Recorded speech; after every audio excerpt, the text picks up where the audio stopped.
welcome back. Today I'm going to be talking about alienation, specifically mental alienation, which leads to physical alienation. In this video, I'm going to be talking about kind of the interaction of internal sources and external sources that lead to that alienation. So I'll just kind of use my own pain, for example, of how in the past I alienated myself from society and from some family and friends, and how inadvertently and unintentionally, I believe, I was alienated. As discussed, my twin brother was killed in the Iraq War, and so one of the forms of alienation was back, I can't remember which year it was, but back when and I know this isn't the correct term, but the anthem protest in the NFL. And I know they weren't protesting the anthem in the military, any of that, but there was a certain sense of feeling forgotten. Not, again, that was their intention, but it felt that way. And so you see all these people on both sides, so to speak, talking about that. One of the things that I took issue with was actually some of the people that were, say, supposedly standing up for the national anthem in the military. And it wasn't that, obviously, supporting the military is amazing, but it was more just how about it that they were attacking these NFL players and not simply trying to identify what they were trying to accomplish, and that they were, manufacturing what their cause was. And so again, any type of dialogue that you try to have, if you have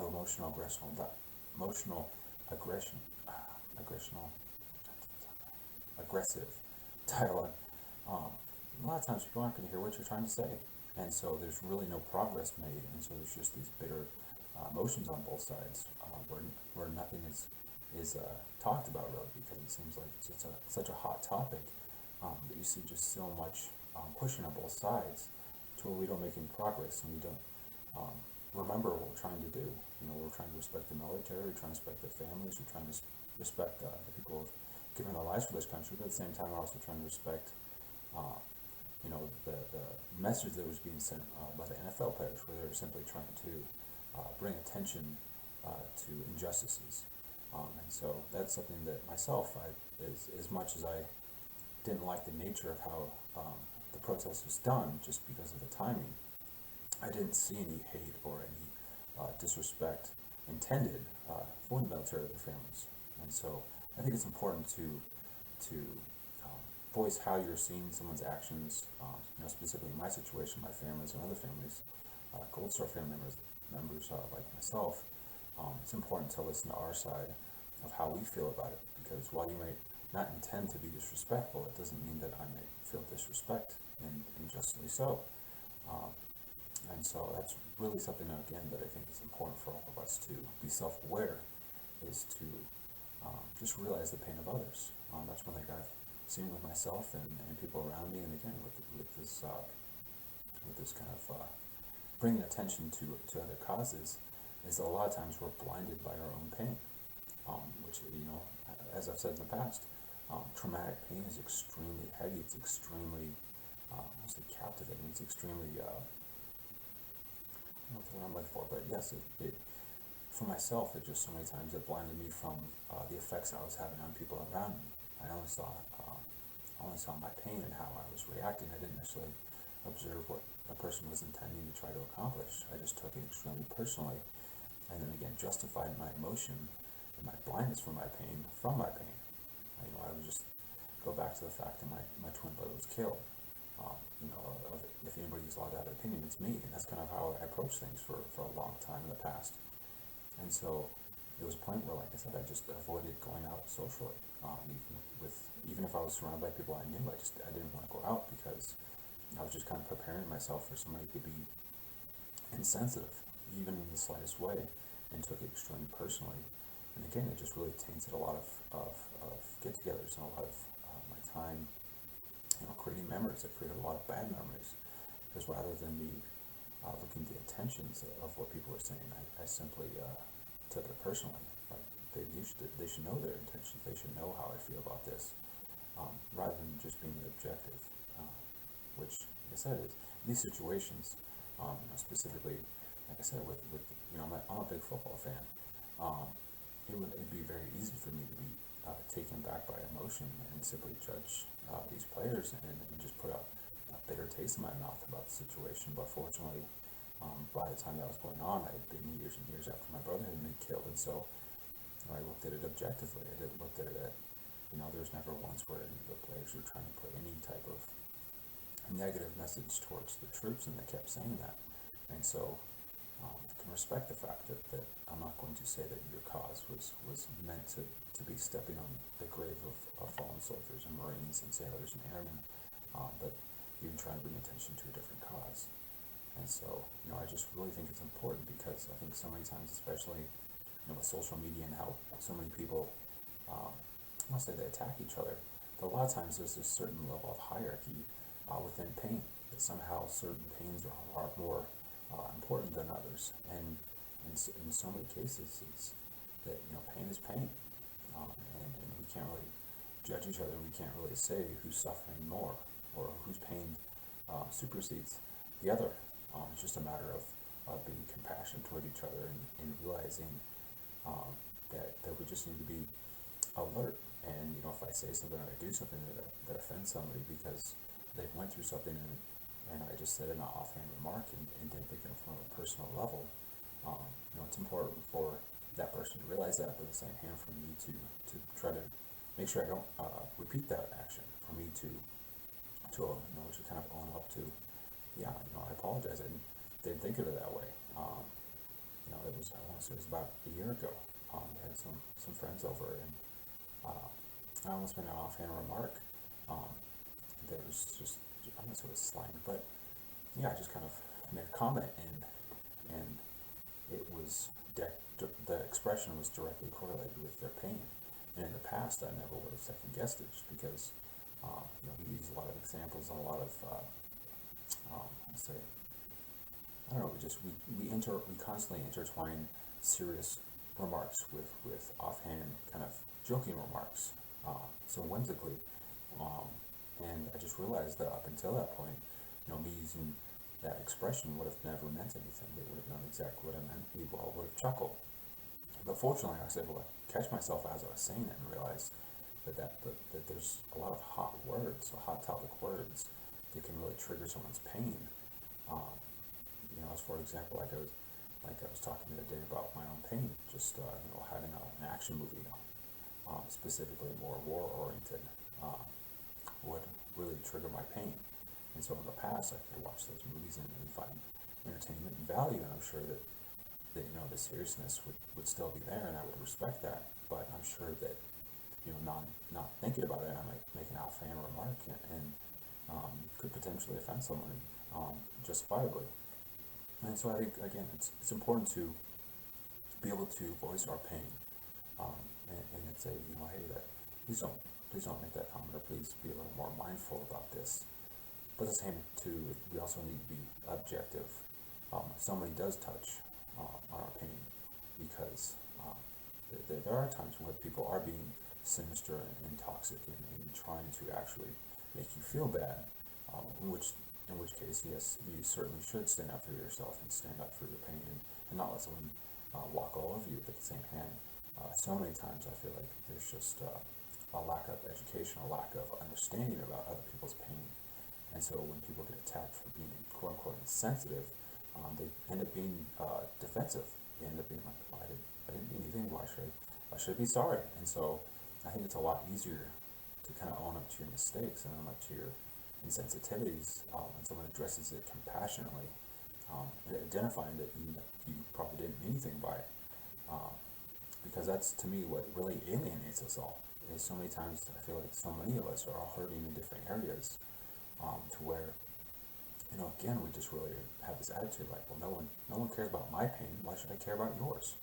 And that's one thing I realized, was it's just this sad domino effect that takes place, where we're all cold towards each other, and it's because people are cold towards us. I'd say an example is that I moved out here to Montana back in 2002 from Seattle, and I remember moving out here, that just the vast majority of people, when you're driving back roads or in a subdivision or whatever, would just kind of casually wave they drove by, and I was kind of put back. I didn't know what was going on. I didn't know if they thought they knew me or what. But as I got accustomed to, I say the culture out here, they were being friendly. That was it. And over the years, especially the last 5 years, the area's just blown up considerably. And just gobs and gobs of people are moving out here from all over the country, and they're not accustomed to those types of behaviors. And so I've just noticed more and more, especially like I said, the last few years, that people don't wave at each other anymore, and it makes me sad because that's to me that's kind of an example of that inadvertent toxic behavior towards each other. Is that just kind of we all stop being friendly because people aren't friendly to us, and that's why it just gets worse and worse. And really, the only way to combat that is to just constantly have that conviction of, even if you step on my pain, I'm not going to step on yours, and if I do, I'm going to be remorseful. I'm gonna own up to to my involvement in that, in my insensitivity.